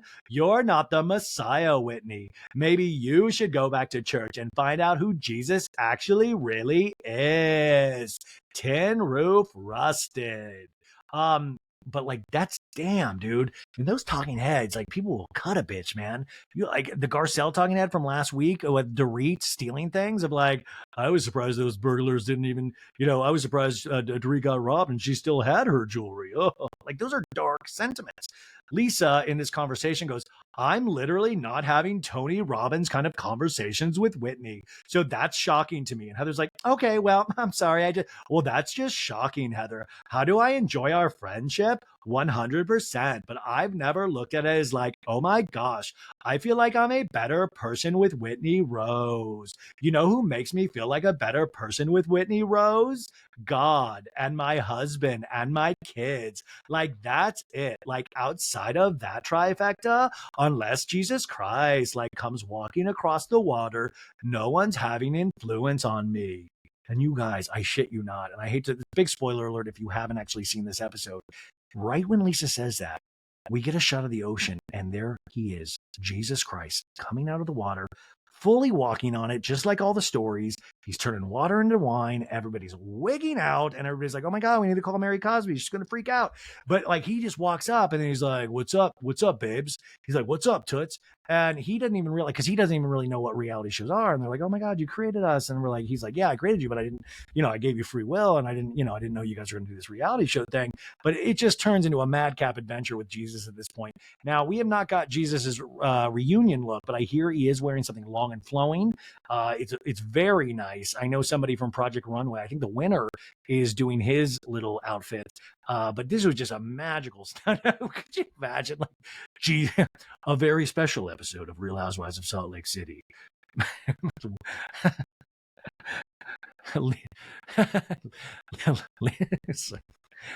Lisa Barlow meets Jesus. And then Jesus is like, yo, what are you, a second generation Mormon? And Heather's like, I know, right? And then Jesus is like, pipe down. I didn't like your book. Anyways, we go back in. This is the real stuff now, not the made up stuff I just made up. We go back inside to Monica knocking on Meredith's door, and Meredith's like, come in. She's fully just, oh my God, help. And Monica's like, hey, hi, honey. Sorry, it's just me. I just wanted to get some food just to eat with you so you're not alone. Oh, thank you. Thank you very much. And Meredith just stares, just so weak, just so innocent, just staring, just so out of it. And Monica's like, how are you? Are you feeling any better at all? Warmer? And Meredith's like, I'm not as cold for sure. Okay, good. Because I turned it up to like 80. And Mary goes, I won't say I'm warm, but I'm not shivering. That's the good news. I mean, I swear to God, I had this exact conversation with my grandma like 15 years ago when like she stayed with me in LA, and I was like worried about her. Oh my God, there was one time I took my grandma to like Coach and Horses, this bar. It's now called Horses, like a fancy restaurant. It used to be called Coach and Horses, just like a dive bar with a great jukebox. And I remember me and my buddy Pat would go there all the time. And my grandma came into town, and we took her there, and she was having a blast. And we were kind of using my grandma as a wing woman, and she was doing great. We'd be like, oh, tell her we're nice boys, tell these girls we're nice boys. And then I just remember we got to a point where I realized, oh my God, my grandma's drunk. Like my grandma, like I'd never seen my grandma, like, I've seen her drink a glass of wine or something. And I realized like we did a shot with my grandma. And then I just remember taking her home, like going like, oh God, we got to get home now. And then like I put her in front of the TV and like we were watching Friends, and she was like, this is amazing. Very much like Meredith in this scene. And then this was before like texting was a big thing. I remember like, do I call my dad like and go like, hey, I got your mom drunk. What do I do? Like it was really terrifying. And this the same feeling that's emanating from Meredith Marks for me. Monica goes, how are you feeling about the whole room situation? Are you okay? Now, this to me is another producer thing of we need somebody to go into Meredith's room, ask her about the room situation to get her going about the bathtub. And Meredith goes, my feelings were hurt by the way it was handled. You'll all see I'm not feeling well at all. I'm walking around Bermuda in a blanket. And Monica's like, I know, that was wild. And then I'm hearing, well, just let's make sure Meredith gets a bathtub. We flash back to Whitney saying in the van, she just really needs a bathtub. I love that even it's fully spoken out loud, yet nobody will give that bathtub to Meredith. And Meredith is like, and then somehow I don't have a bathtub. And Monica's like, yeah, well, I mean, it's ridiculous, but it's the best type of Housewives ridiculous. Like, if I can be assured that Meredith is okay, this is just like a 24-hour bug, I can fully enjoy this bit that I think is very real. But I love that we're in a world where if you don't get a bathtub, that is a sign of social class, and if you're respected by your friends or not. Like, it really means something in this scenario, like in a real world. And also, let's just get into it, man. Like, I know a lot of female listeners. Why do you guys like baths so much? I've had a couple. I'm neither here nor there. The water's fun at first, but then it gets cold, and then you truly are laying in your own skin. You're like, I mean, I know in your body, but your skin's coming off. I mean, it's just a lot of stuff floating around. It's like a person soup. It's not, it just, and some of you guys, you swear by it. It's like with the bubbles and this, we're lighting candles. It's a whole production. And for what? For what? I wish, I don't know. I don't see it. I don't know. I want to see it. It's like Travis Scott music. Like, I want to be able to hear it. I want to see why people like it, but my ears don't accept it. I don't know why I don't like baths. Anyways, Meredith continues in a confessional. We're on vacation, and if one of the other women were sick and needed to get into a bed and also loved their bathtub, I would have made sure that they had somewhere comfortable to go. But you can't give me a decent room with a bathtub when you know I feel like I'm dying right now? Give Meredith a bath. It's like, let Donna Martin graduate. Give her a bath, for the love of God. I mean, also, I think at this point, Meredith could have just been wheeled to another room or maybe lay in the sink. She's a tiny woman. Meredith says in the scene, it shows the level of respect, Monica, that I have from this women in this group, which at this point looks like zero. And also, I would be like, yes, it does. Maybe look into that. Monica's like, well, anyways, do you want these blinds open? I like Monica's like, well, I'm going to go take a bath. Do you want these blinds open? I'm going to let you get some rest, bud. And Meredith's like, maybe let's close it, if you don't mind. The Ballad of Meredith Marks. She's going to Bermuda Sun's bath, dealing with life without a warm bath that you lay in. The shower's not gonna work, 'cause the only thing that hurts is made of skin when it's not inside a warm, bubbly bath. You don't call your husband Seth, 'cause you know he's in the home bath, and he's not gonna understand the pain you're going through. Give me a bath. Monica leaves Meredith's room and heads back into the balcony. And Heather's like, what's going on? Well, she's upset. She's not napping? Well, she's napping now. You rocked her to sleep? No, I just gave her water. Did you swaddle her? And Monica's like, actually, I did. Womp, womp. They all laugh. Monica's like, Meredith did say the room situations just made her realize and remember how selfish everyone in the group is. I like that it's positioned as Meredith forgot an ancient secret and suddenly it jogged her memory of like, wait, oh my God. I remember now, everybody's selfish as hell in this group. And Lisa goes, I'm not selfish. Monica goes, well, she's visibly not feeling well, and all she wanted was a room with a bathtub. Monica is saying this, also realizing she has the key to, all of these ladies have the key to make Meredith fucking feel better, and nobody is, like, they're all playing chicken. Like, who's going to give the bathtub first? And Lisa goes, she'll be fine this trip without it. And Heather goes, yeah, she can bathe in Whitney's bathtub. And they all laugh. I mean, these really aren't friends. You know what I'm saying? Monica in a confessional goes, Meredith feels like complete crap. I love her. I care. I'm worried. I'm concerned, but not enough to give up my room. Because Monica's like, listen, Monica probably, doesn't have a bathtub at all. She probably has to get one of those kiddie pools and like have the kids spray warm water over her. So she doesn't get access to a bathtub probably a lot. So I understand that from Monica's, standpoint, but also I think Barlow could give up hers because, Barlow, I feel like baths aren't her thing. I feel like she's like, let's go, go, go, Heather and by the way, also she eats so much fast food. That's got to like just go through those pores into the bath. Heather in a confessional goes, I don't take baths. So I feel a little bit guilty, but that's what I consider my dirty clothes hamper. That's where I put all my dirty clothes. Amazing. And Lisa's like, I understand that Meredith has an obsession with bathtubs, but like I have an obsession with views and I have one and I'm not giving it up. I mean, because she does need that view because that she will see Jesus come out of the water at some point. Heather goes, your birthday's trip's off to a big, great start. What is it like to be back, Monica? And Monica's like, I mean, I'm more connected to Portugal, but it is cool being here where like my grandma was born and my great grandpa, my great grandmother, like they built the houses and businesses here and I still have family here. And Lisa's like, is this through your dad's side? And Monica's like, no, this is my mom's side. And Lisa's like, oh, your mom's side is Bermuda, Portugal is, and Monica's like, my dad's Colombian. And Heather's like, Bermuda has a big Portuguese community. And Lisa's like, okay, got it. Now, when Lisa says, okay, got it, do you think she's filed that like with like, okay, that's an important memory I got to file away? Or does Lisa, that just goes in one ear out the other of like, okay, I'll never remember that. Good. Diet Coke. We go back to the pool where Whitney and Angie K are talking. And Whitney's like, do you care if I just put my feet in the sand, Angie K? And Angie's like, no, get down there, girl. And Whitney jumps down from the pool deck onto the beach. And Whitney's like, I'm going to go catch a fish, a poop fish. Are you coming? And Angie's like, I'm coming. And Angie K jumps down, follows Whitney to the water. And Whitney's like, come on, Angie K, come on. And Angie's like, woo. And Whitney runs into the water, falls down. They both start laughing. We're on vacation. When you're on vacation, it's like one of those first days and you've unpacked and then you just do something stupid. You're like laughing. You're like, I'm on vacation.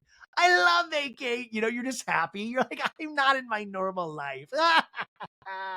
Heather from the balcony's like, girl shark, get out. You can't see it. Heather is the epitome of a dad joke. Angie K and Whitney just wave and ignore Heather. And new scene, we see a montage of the ladies unpacking, getting ready for dinner. But then we cut to Meredith, is laying in bed and getting a text from the producer that says, how are you doing? And she responds in the text. She's like, I'm really not good. They're really not good. Now we go to Monica's room where she's FaceTiming her daughter, Bree. And Monica's like, Bree, I have to show you this. You're going to freak out. And shows her the view from the balcony. And Bree, is that right outside your hotel? And also we see, you really have to look. But if you zoom in this, when they do the shot of the balcony, you can see Vovo in camouflage. She looks kind of like a camouflage, like an army man, but also like a ninja. And she's just spying on that. Monica's mom's just spying in the background of every scene, just ready of like, oh my God, if Meredith dies, can I hop in there? Can I tag her out? Like, I'll just jump right in. Monica says, this is on my balcony, Bree, from my bedroom. This place, Bree, you would freak out. I could cry. It's stunning. And Bree's like, that's awesome, Mom. I'm going to just go make ramen for everybody. Monica in a confessional goes, all of my memories here are of a time when my family were genuinely the most happy together. And even though my mom and I are not on good terms right now, I am grateful that she is helping me reconnect and organize meeting up with my family. And then she tells Bree, I love you so much. I'll talk to you later. Monica gets off the phone, and then we hear intense music like, and we see a medic go into Meredith's room. Meredith has entered her Vicky Gunvalson era where I don't take a lot of vacations. And does this happen a lot? I mean, it just seems with Housewives, there's always some sort of medic scene, something happens, and I just feel like, what are the odds? I don't think it's fake at all, but that's like a big story of and also I would feel like, vacations wouldn't be nearly as popular if there's always going to be a medic there. like there is on every Housewives vacation. So the medic enters, and I just feel like, oh my God. She's like, she does. She's like she's dying. And medic's like, how are you feeling? She's like, not great. Meredith's is going, bathtub, need bathtub. You know, the paramedic's like, you fucking stingy, get her a bathtub. She needs the bathtub now. Get this lady a bathtub stat. And the medic's like, well, I'm just going to do your blood pressure really fast, and then I'm going to give you an IV. And Mary's like, okay, tell my family I love them. He checks her BP. She looks despondent, and medic's like, okay, so, you know, your blood pressure actually really good. And Mary's like, okay. And medic's like, but you are dehydrated, so I'm going to give you that IV, okay? Now we see a montage of the lady. By the way, the medic comes in, and the other ladies aren't like, holy shit, there's a medic here? We got, like, what is going on? Like, this would freak me out, and I would immediately be in the room, and I would be like, I feel like Meredith should be given 4 bathtubs at this point. But no, we get to a montage of like, doop doop doop boop boop boop, getting glam, boop boop doop. Angie K is getting that. Angie K FaceTimes her husband, who is in like an alleyway of some sort. We really can't make it. No, she shows him the view from his room. Lisa's also getting glam and FaceTimes. Lisa's also getting glam and FaceTimes her husband, and then Heather literally got the sickest view. She, you know, it's really amazing. And also Lisa is just saying like, oh my God, Heather got us the sickest house. It's so good, John. Meredith, we see, gets her IV, and then we cut to a bartender setting up on the beach right in front of the house all of this booze. And Heather's like, okay, the rum tasting is about to begin. Lisa goes, come on, kids. Heather goes, here we go. Just like my house, I leave clothes all around because clothes are just strewn about. Angie K, Monica, Lisa, and Heather head down to the beach, right? Heather in a confessional goes, this girl's trip is not just pure fun. There's an educational element. I want them, what if there truly was, like, we're doing a science project? No, she goes, I want them to learn the history and the culture. And I want Monica to be able to reconnect with her heritage. And since Bermuda is famous for its rum, our first cultural experience will be drinking. Lisa to the bartender goes, hello, I heard the rum calling me. I swear to God, this would have been like, also, I'm just like so proud / horrified that Lisa didn't go, oh my God, we need Vita tequila. And Monica's like, where's Whitney? And Heather's like, oh, we're waiting on Whitney. She's on her way down, but Meredith is not coming. And Lisa's like, okay, like nobody cares. Andrew goes, okay, we have a couple of cocktail options. I understand you guys have already tried the Dark and Stormy, which is our national drink choice in Bermuda. Lisa's like, yeah, love it. So good. And Andrew's like, that obviously is made with Black Seal rum and the ginger beer. And we also have another new rum that we created to celebrate Flora Duffy. Flora Duffy was an Olympic gold medalist in 2021. Couldn't you imagine that? Like like you're like a pro athlete at the top of your game. And then like, we're like, okay, well, to honor you, we're going to make moonshine. we're going to fuck people up. Heather goes, well, I want to try the Bermudian Olympian athlete. And Monica's like, yeah, let's try the Flora Gold. And Andrew goes, you want to try the Golden Girl? Absolutely. And Lisa's like, that works for me. And Heather goes, Whitney's coming. She's taking a long time getting ready. And so they make 5 drinks. Monica in the confessional goes, I just recently started drinking in my 30s, and I never had a sip of alcohol or anything until I was excommunicated from the church. And then I was like, fuck it. I mean, that is a wild sentiment.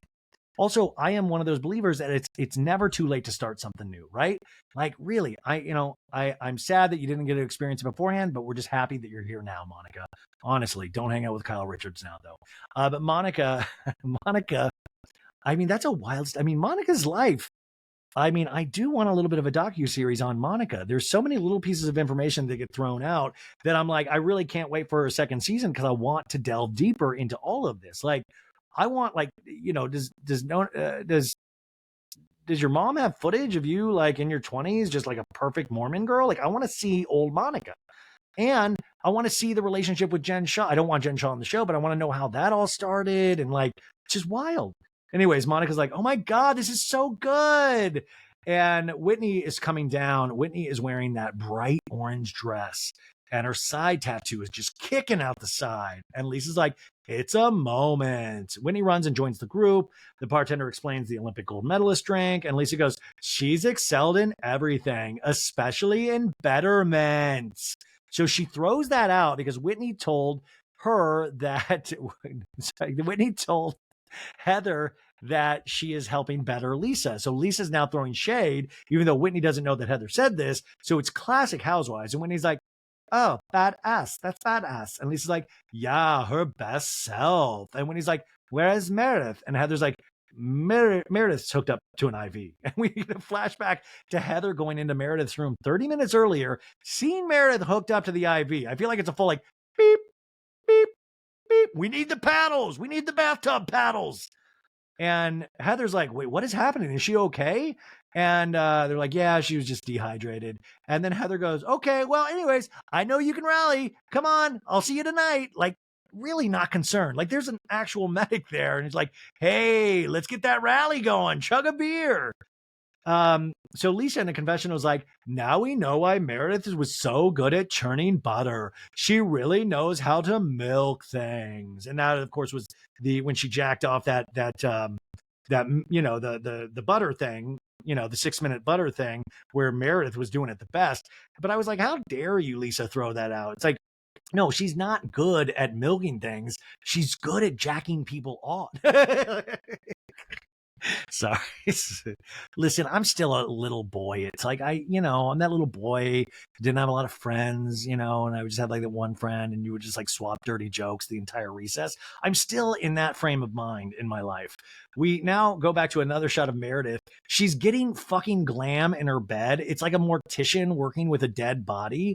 He's like, oh, okay, a little blush will make you look alive. She's still hooked up to the IV. And Meredith goes, I don't really know what's going on other than somehow I'm the only one who cares about a bathtub, and I have a room with no bathtub.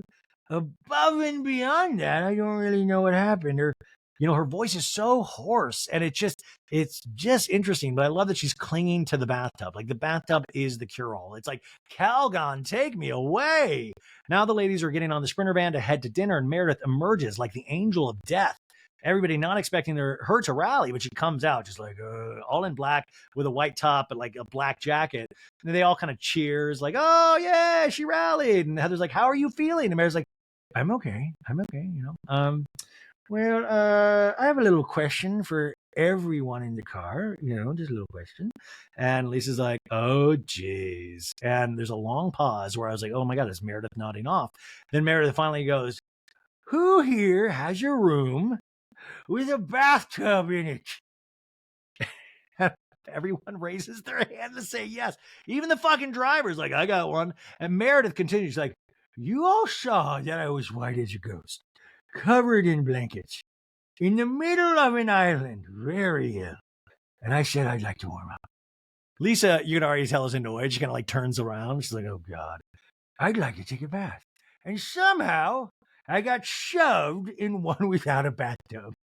And I just feel that it might have been nice, knowing as sick as I was, that you numbnuts might have thought, oh, let's give her a room with a bathtub. And Lisa's like, so who's supposed to give up their room with a bathtub? And there's just cricket. There's actual cricket noises. Cricket, cricket. And Mary's like, well, I don't know.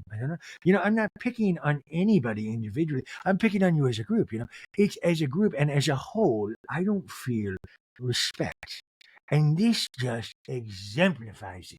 Heather in a confessional is like, I don't know if Meredith checked the itinerary for this trip, but there's absolutely no time for a leisurely soak in the bathtub. But Heather, that is kind of the point too, is that you just give her one. But it's a good storyline. Like, it's funny to watch Meredith do this, but at the same point, just give her a bathtub. Like, come on. Free Willy. And flashback to 2 hours ago, we see Whitney soaking in the bathtub right after Heather said there was no time for luxuriating. We cut to Whitney like, rubber ducky, you're the one. You make bath time lots of fun. Rubber ducky, I'm so in love with you. Meredith continues, if any one of you were sick, I would make sure, and if the thing you needed were a bath, I would make sure that you had that in your room. Now, if the thing you needed was a closet, at least it's like, you didn't specify that you needed a bath. You like bathtubs. You didn't specify you needed a bath. And Mary's like, I said I would like to take a bath, and I was shivering and freezing. Yes, I did. I love. It's like, It's like a game of like, okay, 2 words. Okay, rhymes with smack. Like I love that Meredith was like, I did say I would like one, but what I also did on top of that was I exhibited things of people wanting to take baths. So I was showing you shivering and freezing. That should lead you to think bath. Heather in a confessional was like, less than an hour ago, Meredith was on death's door, and now she's pouncing on us like she drank from the fountain of youth. I want to know what was in her IV and how I can get some of that. This is another one of those kind of written talking heads, but I also like the thought of there is nothing more healing than anger towards a friend group. And I think that's of like, I will feed on the blood of the enemies that said I could not have a bathroom. My Meredith is now kind of fully turning into like an older Billy Madison. Angie K goes, well, I just thought you were under the weather and you weren't feeling well. But Meredith, you were also making snarky comments about her laying on her back, pointing at Heather, and spreading her legs. You're talking about that was disrespectful. And Meredith goes, that was you that said that. And Angie's like, no, you said that on the tour of the house. We get a flashback of the house tour. The house manager tells the ladies that this room has a his and hers toilet. And Angie K to Heather goes, just in case you bring someone home, this should be your room. And Lisa's like, Heather needs this. And Meredith goes, well, I didn't know. Heather, do you lie on your back and spread your legs for everybody? By the way, Heather's just going to go fuck in that big bathtub. So now we're back in this scene, and Meredith's like, well, yes, I did. And Angie's like, why? And Meredith's like, well, I was repeating because you said, oh, Heather, you should have this room with the 2 bathrooms, the two fucking shitters, and, intimating that she's bringing men home.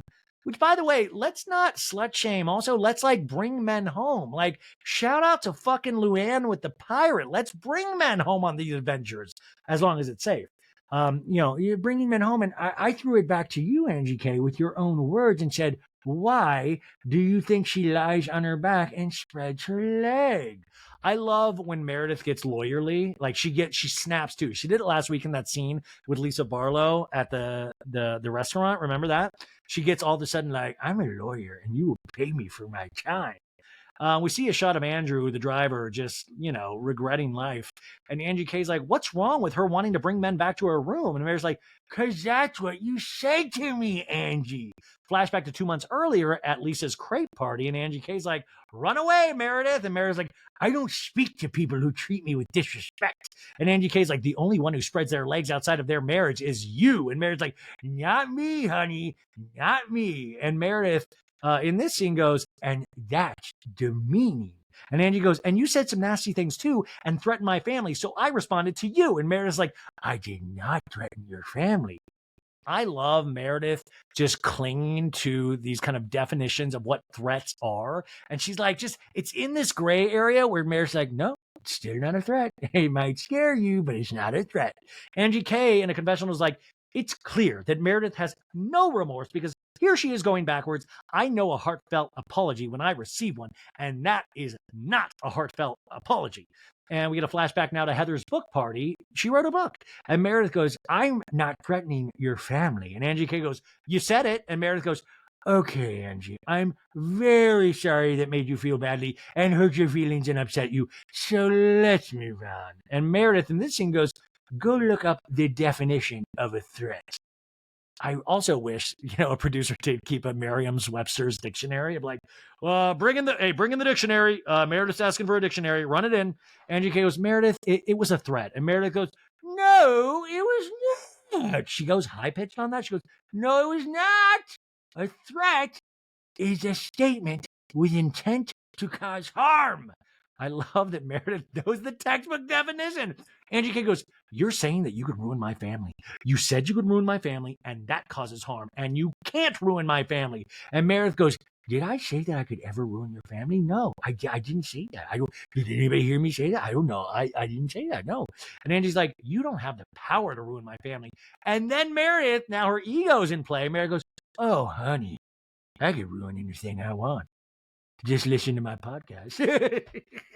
Angie K goes, oh, really? And Meredith goes, and you are naive. I love that we're talking about threats. And then Meredith literally puts out a threat. I can ruin anything I want. And Angie K goes, well, I could ruin it too. I could ruin it too.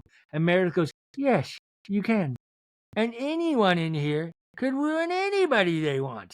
And Angie K goes, really? Meredith's other move I've noticed is that when she's doing these kind of mild, like veiled threats, she'll throw it out to the group of like, everybody could do this. Every one of us, not just me, every one of us. Anyways, Monica in a confessional goes, let me tell you something. If these two women don't stop talking about this, I'm about to threaten both of their families, and then we'll really have something to talk about. I'm about to sue Beauty Lab and Laser. No, Meredith goes, Angie K, go read a dictionary. Get a vocab lesson, honey. And Angie K's like, it was threatening. It was low and dirty. And Meredith goes, don't talk to me about low and dirty. You are the lowest and the dirtiest. And Angie K's like, well, I think you're the lowest and the dirtiest and the classless, Meredith. And Meredith goes, oh. Okay. Meredith in the confessional goes, and she's in that kind of, like wine-colored red leather, kind of Britney Spears, outfit. She's like, it gets to a point when you're just getting accused of something over and over and over again. You may as well do it. Is that a threat? And she looks directly at the camera. Ooh. Angie K's like, well, I'm happy to try and move forward with you. I love that he's always in with, well, you really actually made another veiled threat, but I'm happy to move forward. Let's just call it bygones be bygones. I've tried to be cordial. Every time I think you and I are moving forward, then something flips and I'm like, okay, what do I need to do now? And Meredith goes, maybe you should put your finger up your butt. No, she goes, maybe you should sit down with me one-on-one, Angie. And Angie's like, well, I'd love to do that. And Meredith goes, well, that would be fine. That would be fine. Contact my lawyer. Oh, I am one. Yeah, see me. No, she literally goes, that would be fine. Now, the ladies arrive at this restaurant and they get out of the van. And Lisa's like, that was an impossible situation. And Heather's like, impossible. And Lisa's like, impossible. And when he goes, oh, wow, it's right underwater. This is beautiful. Oh, my God, it's beautiful. And the ladies sit down at the table, beautiful ocean view. And Lisa's like, ladies, can we order? I'm so hungry. Some bread, a Diet Coke to start. What does this remind me of? Like Sweeney Todd or something. A Diet Coke to start, some bread, a nice appetizer to warm my tummies, a soup, a salad. No, she's like, a Diet Coke to start. I love that she's like talking about appetizers and she includes Diet Coke as one of them. I'm like, ooh, the mussels look good. Oh, have you checked out this Diet Coke in the appetizers? That looks nice. Heather goes, yeah, let's get some food, some drinks, some fun. Now we see that Meredith and Angie K are sitting right across from each other. And for the table, they order like a cauliflower dish, calamari. They order drunken mussels and a white wine, which is also what they call Meredith Marks, 2 avocado rolls and escargot. And Angie's like, is everything good, guys? Like, we've moved on. And Meredith's like, I was trying to express my feelings and saying I was hurt. And if I don't tell you guys, you can't be cognizant of it. And Lisa's like, well, I'm sorry you were hurt. It makes me feel bad. Well, thank you, Lisa Barlow. And Heather's like, well, I'm sorry you were hurt too. Well, that's all I was looking for. Thank you. That's all I was looking for. And a fucking bathtub. And also, this is where you should insert like a Kim, like, there are people dying, Kim, and we're fighting over bathtubs. And Lisa's like, you're welcome, Meredith. And he's like, okay. And when he's like, in the spirit of just saying your feelings are hurt and you wanted someone to acknowledge, like, Lisa, the other day when I told you that you hurt my feelings, and I'm like, oh no, we're back to this. No, we're doing it again. And Lisa's like, no, you didn't tell me. There was a lot of things said, and I left Meredith's event. You stayed, and I went home upset. And when he's like, I needed you as my friend. And Lisa's like, to do what? Lisa's eating her appetizer of a Diet Coke right now. And when he's like, to just love me and support me for losing someone who I love deeply. And Lisa's like, I was on eggshells is what was happening. I was on eggshells with you. Lisa in a confessional goes, grieving is hard and everybody does it differently. And if she really needs me in a specific way, all she has to do is say it. Whitney in this scene goes, all I'm saying is you hurt my feelings. Feelings. She goes, F-I instead of F-E. You hurt my feelings. And Lisa's like, okay. And Whitney's like, and then I followed up with text messages. So Whitney, after this fight, was like, Lisa, what's going on? And Lisa just ignored it. Lisa goes, I'm sorry your feelings are hurt. Lisa in a confessional goes, to me, it feels like she's looking for somebody to like, to me, it feels like she's looking for somebody to like take her grief out on instead of like grieve with her. And then Whitney's like, so anyway, I avoided you. I got away from you. And Lisa's like, you treated me shitty at Meredith's event. I left Meredith's event cry. Sorry, I did the Lisa. Sorry. So anyways, no, I did that, right? So anyway, I avoided you, got away from you. You treated me shitty at Meredith's event. I left Meredith's event crying. And when he's like, I was trying to tell you, you're making this about yourself. And he's like, you stayed there till 1 a.m. I don't want to say it. Well, let's talk about that too. I guess you had a conversation with Heather where I'm self-absorbed and you're helping me be a better person. And now it's like shots of everybody, tight shots, like dong, dong, dong. Oh, oh, oh. And when he's like, what the fuck is that? What the fuck is that?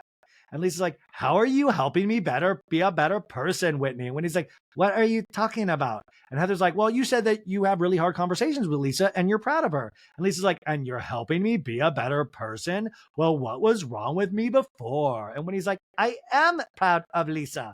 And Heather's like, I know, that's what I told her. And Lisa's like, but why do I have to be a better person? Why can't you accept me the way that I am? And when he's like, why are you meddling in my friendship with Lisa, Heather? And Heather's like, I'm not. How is that meddling for me to say that you've had hard conversations with her? She, by the way, totally slimy. It's a slimy move. When he's like, that is meddling. And Lisa's like, listen, this is what happened. And when he goes, I love Lisa. I'm proud of her.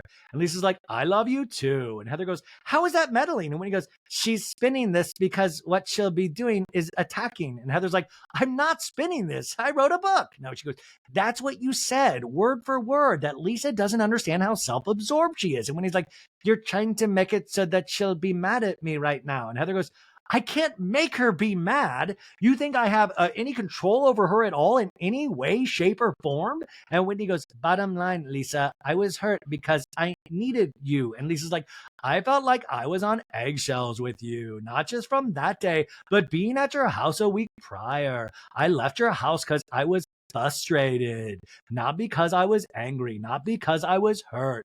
Remember the house thing where she was like cussing up a storm? She's like, fucking bullshit, mother of fuck, God. And like when he's like, I have children here, please stop. It's not a Dave Chappelle special. Please, I can't have you do this right now. And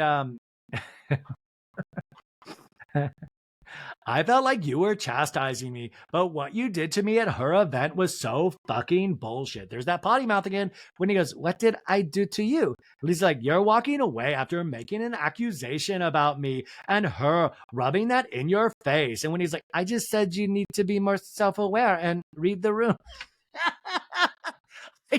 I just said that you need to get a fucking clue in your fucking thick head. Read the room, dipshit.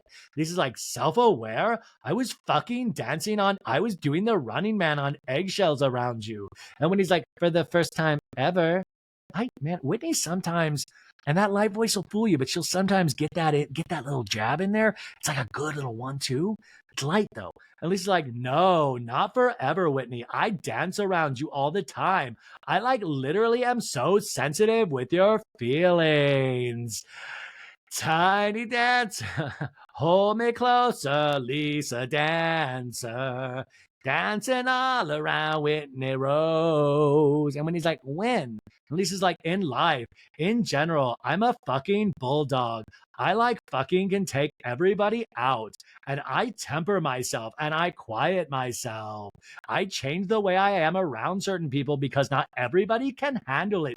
That's it. And when he's like, do you do that because you love me or because you don't think I can handle it? This is getting really deep. And Lisa's like, because I love you. I love you, baby, please. Listen, I have gone to blows with Heather over you, and I don't want to do that anymore. When he goes, and I've gone to blows with you over Heather, and Heather over you.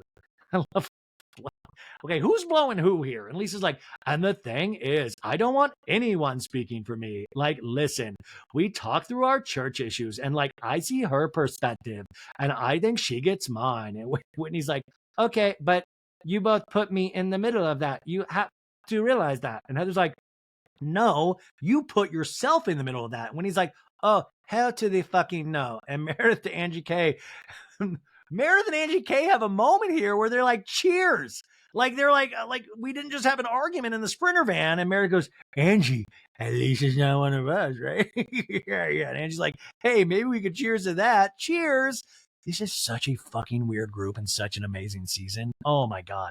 When he's like, this is between you and I. Every time I sit down with you and Heather, she'd be like, she would be so triggered that I would support you in your journey of the church, but not hers. And Heather's like, because it doesn't make sense. Don't narrate me. You don't know shit about me. Lisa doesn't have a journey. She's Mormon 2.0. And for you to even sit there and say that, I love that Heather is like, she's a fake Mormon. She's Mormon 2.0, but I'm going to say it in a way that kind of makes Lisa feel good about herself. And when he goes, Heather, shut the fuck up.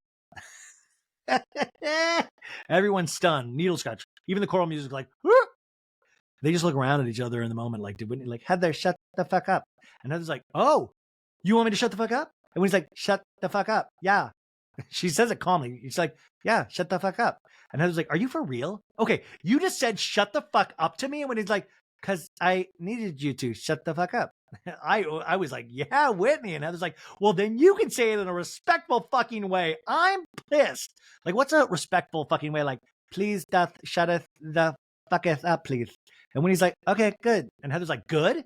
Don't you ever say shut the fuck up to me for something that has nothing to do with anything we're fighting about. And when he's like, okay, Lisa, I was hurt that you didn't respond to me.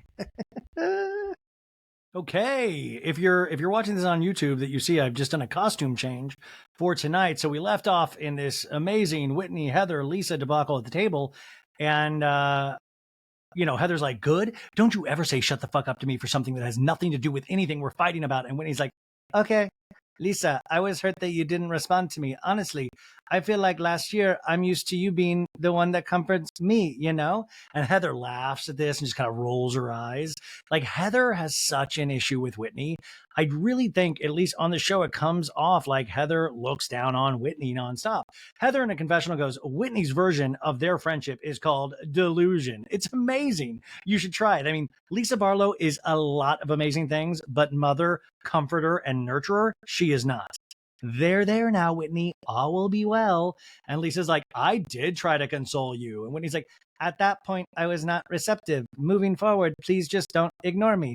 Even if you want to say fuck off, tell me to fuck off in a text. And Heather's like, yeah, just say shut the fuck up right in her face. And Whitney's like, yeah.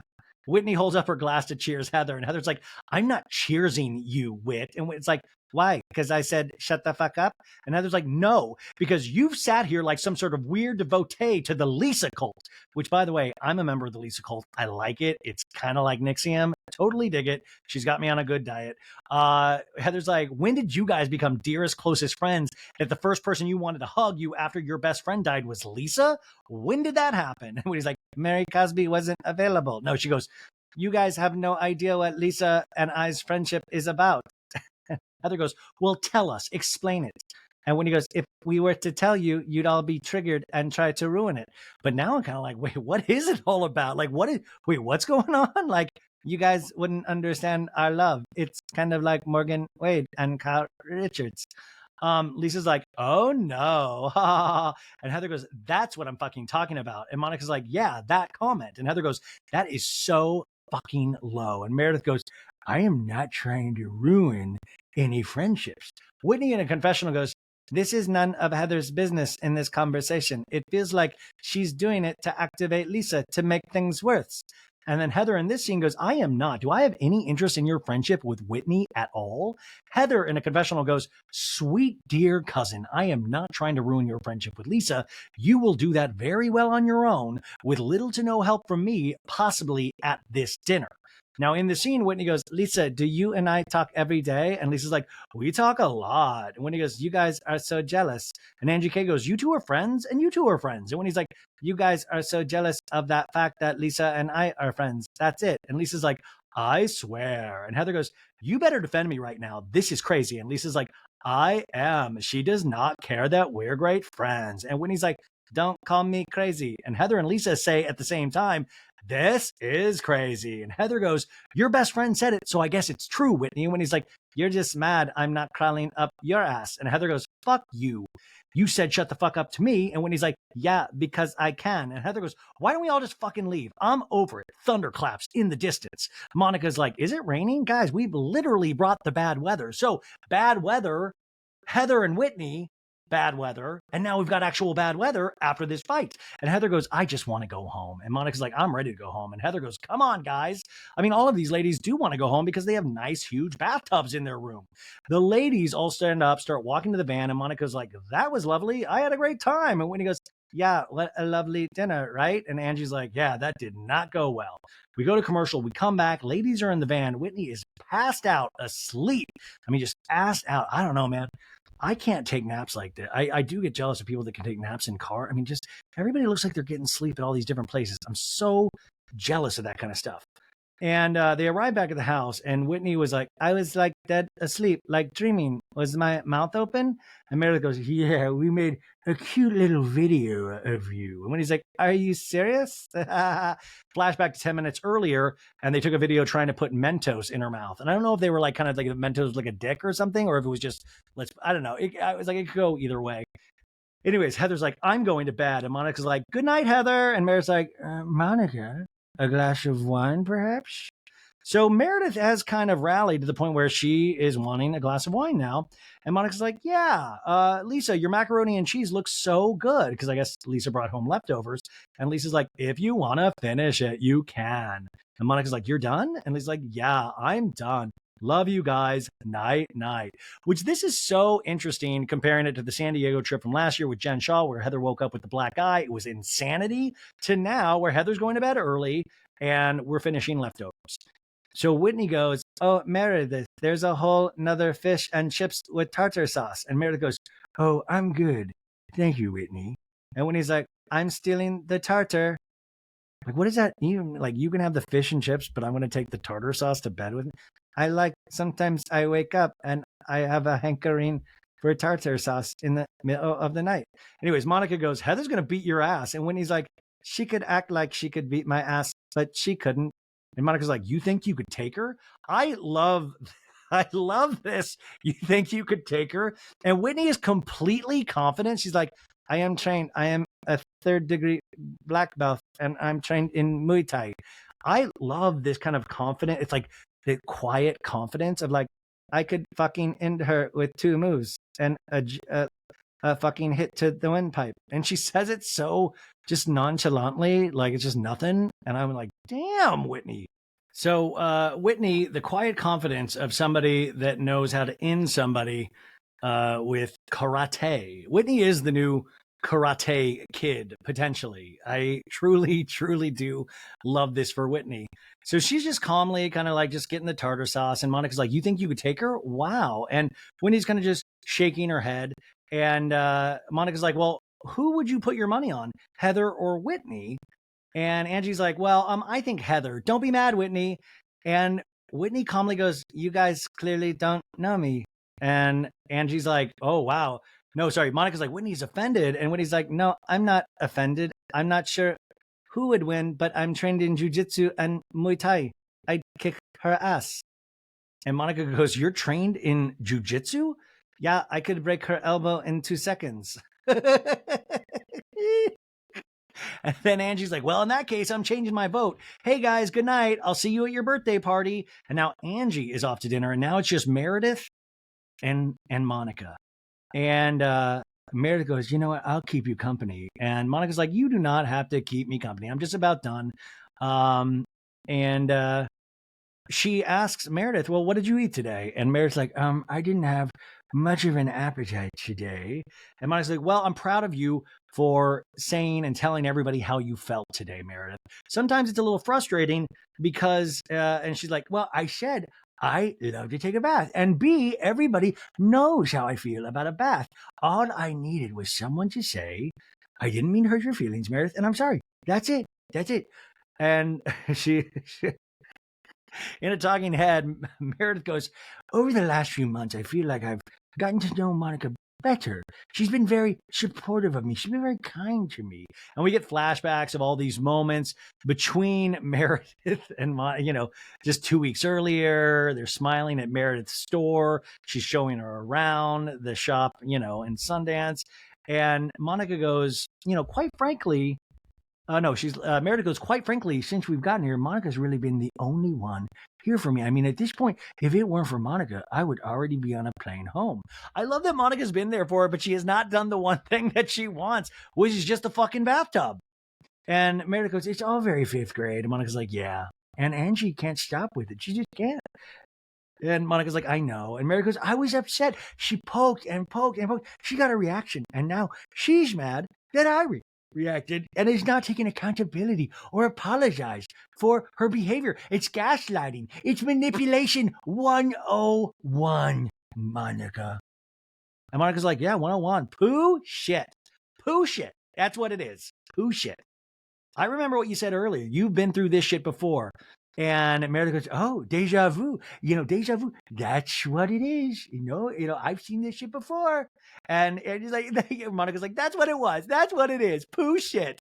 You know what's so crazy is, do you remember how we talked, Meredith, about that page that messaged us on Instagram? And Meredith shakes her head. I think there's shady shit going on, Meredith. And Meredith's just staring at her like, And then in a talking head, Monica says, a few weeks ago, Meredith and I met for lunch, and we see flashbacks of this. So she's like, they're having this nice kind of conversation. They're walking around the streets of Salt Lake. And she says, we were hanging out in Park City on Main Street, which Meredith told me used to be run by get this, you guys, the Greek mafia. Dun, dun, dun. And then when I heard Greek, I was like, where have I heard that before? And I was like, it's not been on Salt Lake City. Then I was like, no, it is Salt Lake. And this is a fun fact. I don't know if you guys are waking up to this. Angie K, she's Greek. So that was like, oh, Greek mafia, Angie. Okay, so Meredith told me used to be run by Greek mafia, which then led to a discussion about Angie. And we see flashbacks of Angie doing dollar bills at the Greek Easter and how she could possibly be in the Greek mafia. And we see flashbacks of Lisa's like, I love that there's stacks of cash everywhere at Angie's house. And then Monica says, shortly after that, I get a phone call from Meredith telling me that she has received DMs from this random Instagram account about Angie and asked me to check if I also received the DMs. And lo and behold, there were messages. And we get one of the messages. This is a message from this Instagram account. Angie K is a total fraud. She's not even close to the level of wealth she represents. In fact, one could say she's broke.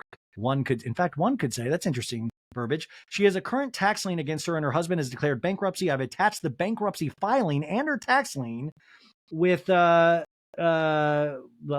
all public record, but we've known about them forever. Another couple on reality TV misrepresenting themselves. LOL. Shocking, I know. Just shocking, I know. And in fact, one could say are interesting little turns of phrase, if you will. So they show this DM. I love that Instagram is a part of these things.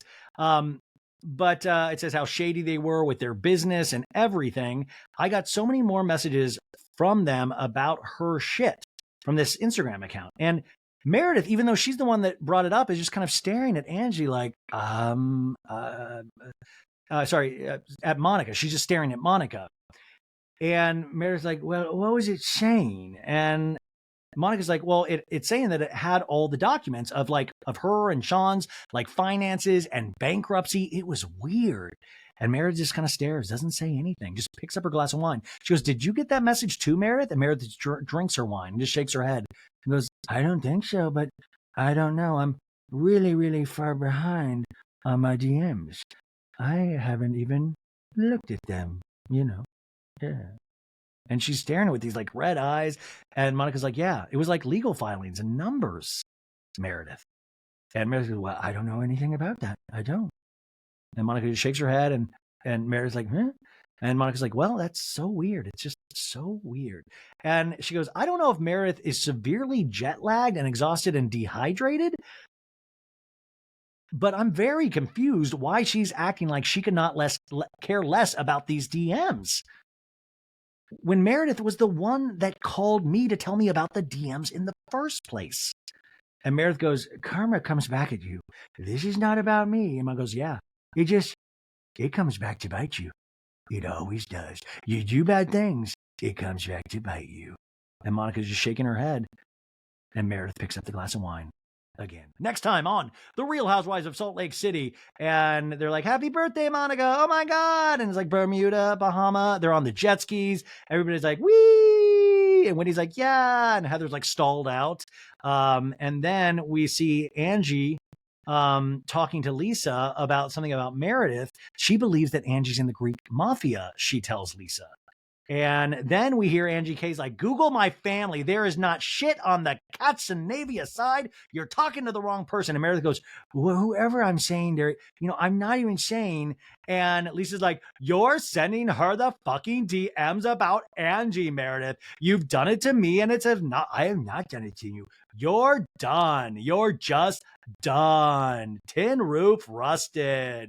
Folks, we did it. A whole nother episode of So Bad It's Good, a Salt Lake City recap. Thank you to Laura Beth Harp for these amazing notes, and wish me luck at this Jeff Lewis party. I'll let you know all about it on Friday for the Beverly Hills recap. Have a great Thursday, you guys. I'll talk to you soon. Bye.